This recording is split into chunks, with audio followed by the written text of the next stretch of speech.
Bismillahirrahmanirrahim. Assalamualaikum warahmatullahi wabarakatuh. Waalaikumsalam warahmatullahi wabarakatuh. Alhamdulillah. Alhamdulillahilladzi bi ni'matihi tatimmus shalihat. Alhamdulillahilladzi hadana li hada wa ma kunna linahtadiya laula an hadana Allah. Asyhadu an la ilaha illallah wa asyhadu anna Muhammadar Rasulullah. Allahumma shalli ala sayyidina Muhammad wa ala ali sayyidina Muhammad. Rabbi shrah li sadri wa yassir li amri wa hlul 'uqdatam min lisani yafqahu qawli. Segala puji bagi Allah yang telah memberikan segala nikmat-Nya kepada kita semua, sehingga pada sebuah hari ini kita masih diberikan segalanya, baik itu nikmat iman, Islam, kesehatan, dan kesempatan untuk melangkahkan kaki kita ke mushola az-zikra demi untuk beribadah kepadanya, yaitu sholat subuh berjamaah. Kemudian kita bersama-sama membacakan dan mendengarkan Al-Quran dan hadis. Semoga Allah selalu memberikan kepada kita hidayahnya. Amin. Amin. Sampai pada akhir hayat kita nanti. Amin. Amin ya rabbal alamin. Baiklah, izinkan saya melanjutkan pembacaan surat Al-Baqarah ayat 270 sampai dengan 271. A'udzu billahi minasy syaithanir rajim. Bismillahirrahmanirrahim. Wa ma anfaqtum min nafaqatin aw nadartum min nadrin fa innallaha ya'lamu wa ma lidh-dhalimina min ansar. In tubdus shadaqati fa ni'ma hiya wa in tukhfuha wa tu'tuha al-fuqara fa huwa khairul lakum wa yukaffiru ankum min sayyi'atikum wallahu bima ta'maluna khabir. Sadaqallahul adzim. Artinya,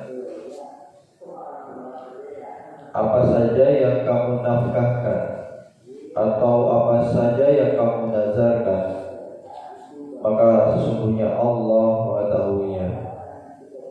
Orang-orang yang berbuat zalim tidak ada seorang penolong pun baginya. Jika kamu menampakkan sedekahmu, maka itu adalah baik sekali. Dan jika kamu menyembunyikannya dan kamu berikan kepada orang-orang fakir, maka menyembunyikan itu lebih baik bagimu. Dan Allah akan menghapuskan dari kamu sebagian kesalahan-kesalahanmu, dan Allah mengetahui apa yang kamu kerjakan. Penjelasannya di sini, Allah Azza wa Jalla memberitahukan bahwa Dia mengetahui segala perbuatan hamba-hambanya, di antaranya berupa kebaikan yang terdiri dari infak dan nazar. Allah menjamin bahwa Dia akan memberikan balasan yang lebih banyak atas semua itu bagi mereka yang mengerjakannya untuk mencari keridhaan Allah Tabaraka wa Ta'ala serta mengharapkan janjinya. Dia mengancam siapa saja yang tidak menaatinya, yang menentang perintahnya, mendustakan beritanya, atau menyekutukannya dengan yang lain. Maka Dia pun berfirman, wa ma lidh-dhalimina min ansar. Artinya, orang-orang yang berbuat zalim tidak ada seorang pun penolong baginya. Pada hari kiamat kelak, mereka tidak memiliki penolong yang dapat menyelamatkan mereka dari azab Allah dan murka Allah. Dalam firman-Nya, in tubdus shadaqati fa ni'ma, artinya, jika kamu menampakkan sedekah kamu, maka itu adalah baik sekali. Maksudnya, jika kalian memperlihatkan sedekah tersebut, maka yang demikian itu merupakan suatu hal yang sangat baik. Firman-Nya lebih lanjut, wa in tufuha wa tu'tuha al-fuqara fa huwa khairul lakum, artinya, dan jika kamu menyembunyikannya dan kamu berikan kepada orang-orang fakir, maka menyembunyikan itu lebih baik bagimu. Di dalam ayat tersebut terdapat dalil yang menunjukkan bahwa memberi sedekah secara sembunyi-sembunyi itu lebih baik daripada menampakkannya, sebab yang demikian lebih jauh dari sikap riya. Namun, menampakkan sedekah bisa saja dilakukan jika akan mendatangkan kemaslahatan dan menjadi contoh bagi yang lain, sehingga hal itu menjadi lebih afdal. Pada dasarnya bersedekah secara sembunyi-sembunyi itu lebih baik, lebih afdal. Demikian berdasarkan ayat di atas dan juga sebuah hadis yang ditegaskan dalam kitab Asy-Syaikhain dari Abu Hurairah radhiyallahu anhu, bahwa dia menceritakan Rasulullah sallallahu alaihi wasallam bersabda yang artinya, 7 orang yang dilindungi Allah dalam lindungan naungannya pada hari yang tidak ada perlindungan naungan selain lindungannya, yaitu yang pertama, imam yang adil. Yang kedua, pemuda yang tumbuh dalam beribadah kepada Allah. Yang ketiga, 2 orang yang saling mencintai karena Allah, di mana keduanya berkumpul dan berpisah karenanya. Yang keempat, orang yang hatinya bergantung pada masjid saat keluar darinya hingga dia kembali kepadanya. Yang kelima, orang yang ingat Allah di tempat yang sunyi lalu kedua matanya berlinang. Yang keenam, seorang laki-laki yang diajak berzina oleh wanita yang mempunyai kedudukan dan cantik, lalu laki-laki itu menjawab, sesungguhnya aku takut kepada Allah. Dan yang ketujuh, orang yang mengeluarkan sedekah lalu disembunyikannya sehingga tangan kirinya tidak mengetahui apa yang diberikan oleh tangan kanannya. Hadis riwayat Bukhari Muslim. Dan firman Allah tabaraka wa ta'ala, wa yukaffiru ankum min syai'atikum, dan Allah akan menghapuskan dari kalian sebagian kesalahan-kesalahan yang lain. Maksudnya sebagai ganti dari sedekah, apalagi jika sedekah itu diberikan secara sembunyi-sembunyi.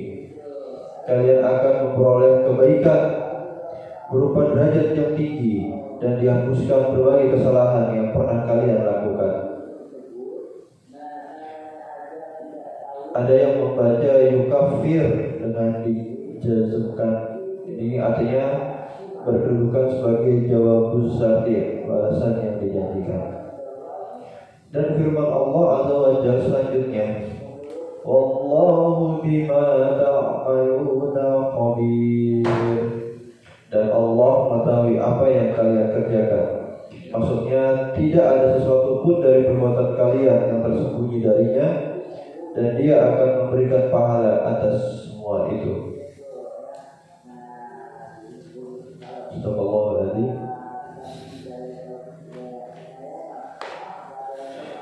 Selanjutnya akan saya bacakan hadis. Ini bab ke-15 tentang memelihara perbuatan-perbuatan baik.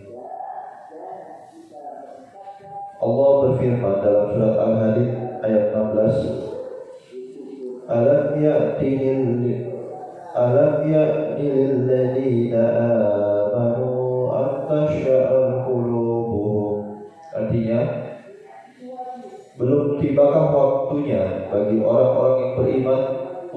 secara khusyuk mengingat Allah. Dikatakan bahwa ayat ini turun berkenaan dengan perilaku para sahabat ketika mereka terlalu banyak bergurau. Allah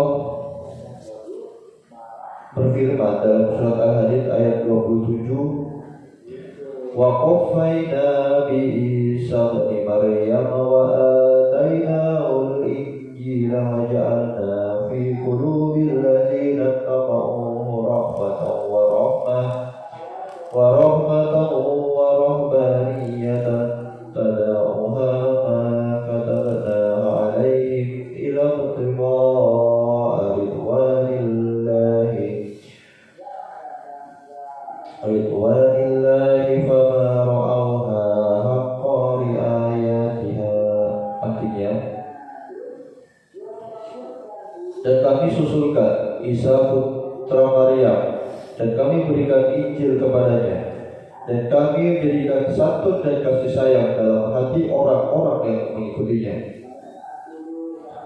Mereka mengadakan Rahbaniyah, padahal kami tidak mewajibkannya kepada mereka.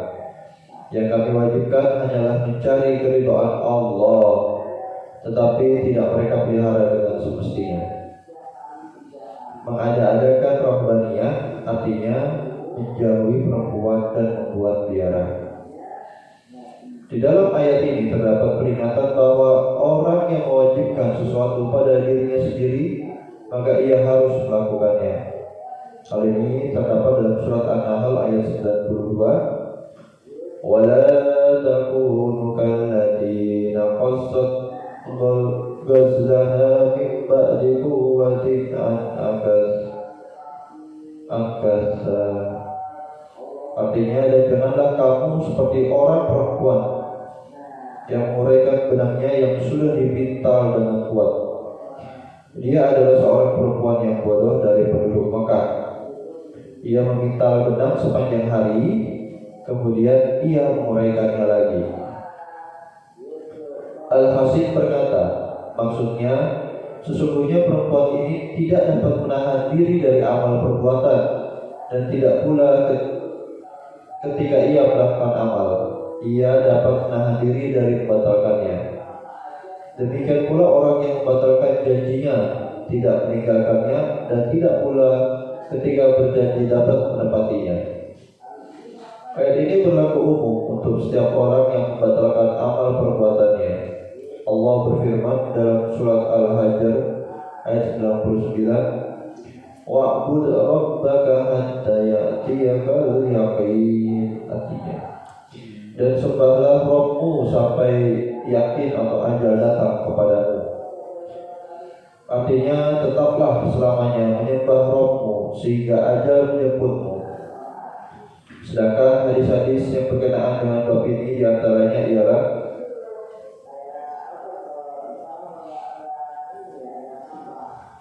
diriwayatkan dari Aisyah, cara melaksanakan agama yang paling dicintai oleh Allah ialah ibadah yang dilakukan secara kontinu. Hal ini telah disebutkan dalam bab sebelumnya. Hadis yang pertama dari Umar bin Al-Khattab radhiyallahu anhu berkata, Rasulullah sallallahu alaihi wasallam bersabda, barang siapa yang tertidur sehingga tertinggal membaca wiridnya di waktu malam hari atau sebagian dari wiridnya, kemudian ia membacanya di antara waktu sholat fajar dengan zuhur, maka dicatat baginya sebagaimana ia membacanya di malam hari. Hadis riwayat Muslim. Penjelasannya, di dalam hadis ini terdapat dalil bahwa setiap wirid bacaan maupun perbuatan yang tertinggal dan tidak dilakukan oleh seseorang, maka Allah memberinya pahala yang sempurna ketika ia mengqadahnya. Saya ulangi sekali lagi. Dari Umar bin Al-Khattab radhiyallahu anhu berkata, Rasulullah sallallahu alaihi wasallam bersabda, barang siapa yang tertidur sehingga tertinggal dalam membaca wiridnya di waktu malam atau sebagian dari wiridnya, kemudian dia membacanya antara waktu sholat fajar dan zuhur, maka dicatat baginya sebagaimana ia membacanya di malam hari. Penjelasan: di dalam hadis ini terdapat dalil bahwa setiap bacaan wirid ataupun perbuatan yang tertinggal dan tidak dilakukan oleh seseorang, maka Allah akan memberinya pahala yang sempurna ketika ia mengqadanya. Alhamdulillah, demikianlah pembacaan Al-Quran dan hadis. Semoga kita dapat memahaminya dan mencoba untuk mengamalkannya di dalam kehidupan sehari-hari, serta tidak lupa untuk kita sampaikan kepada saudara-saudara kita yang pada pagi hari ini belum sempat hadir, agar dapat menjadi sedekah jariyah kepada kita semua. Demikian dari saya. Jika ada salah dan kurangnya mohon dimaafkan. Kita tutup bersama-sama majelis pada pagi hari ini dengan membaca doa kafaratul majelis. Subhanallahumma wa bihamdika asyhadu an la ilaha illa anta astaghfiruka wa atubu ilaik. Demikian dari saya. Sekian.